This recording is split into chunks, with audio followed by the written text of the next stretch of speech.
80-ականների վերջից սկսած Եհովայի վկաները, մորմոնները, խարիզմատները, հոգեգալստականները եւ այլ կրոնական կազմակերպություններ զանազան բարեգործությունների անվան տակ հաստատվեցին Հայաստանում, հատկապես մեծ քաղաքներից կտրված հեռավոր գյուղերում։ Այսօր դրանց թիվը հասնում է 66-ի, իսկ արմատներն օտարածին են՝ ԱՄՆ, Ճապոնիա, Եվրոպա։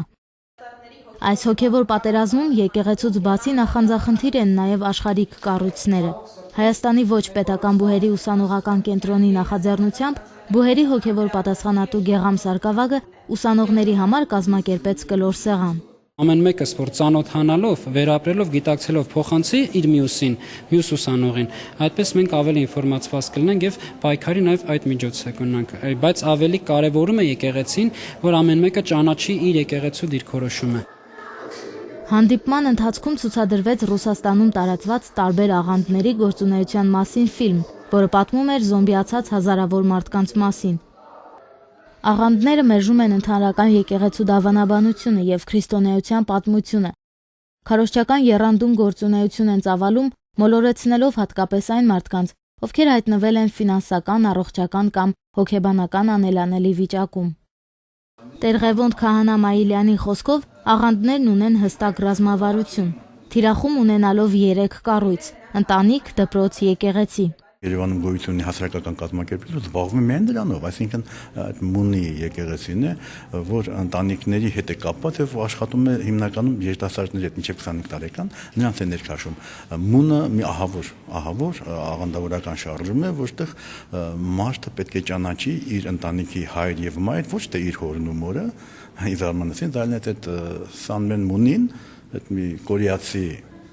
Ամերիկայում է ապրում եւ իր մայրը պետք է լինի այդ կորեացու կինը։ 2000 թվականին կառավարության տան դահլիճում մունը իր 2 կորեացիներին ուղարկեց, որոնք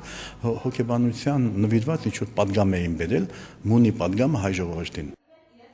Տեր հայրը ցավով է նշում, որ վերջին ժամանակներս մեր երկիր է թափանցել 19-րդ դարում ձևավորված բահաիզմ կոչվող իսլամական աղանդը, սակայն Հայաստանում աղանդավորների զգալի տոկոսը կազմում են Եհովայի վկաները։ Սա ամենաքայքայիչ կազմակերպությունն է ոչ միայն պետականության, այլև մշակույթի համար։ Հայ եկեղեցին տարբերվում է մյուս բոլոր կրոնական կազմակերպությունների նրանով, որ մենք մշակութաստեղծ ենք։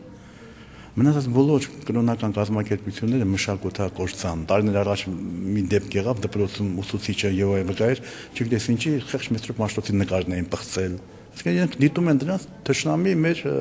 դպրոցը, այսինքն մեր մշակույթը, որ մենք ունենք։ Դավիթ Նաբովյանից է, ապագա լրագրող։ Ասում է, որ իրենց քաղաքում մեծամասամբ 50-ականներ ու Եհովայի վկաներ են։ Հետաքրքրությունից դրդված մի քանի անգամ զրուցել է նրանց հետ։ Օրինակ, նույնիսկ պատերազմի ժամանակ իրենց եթե լսես, պետք է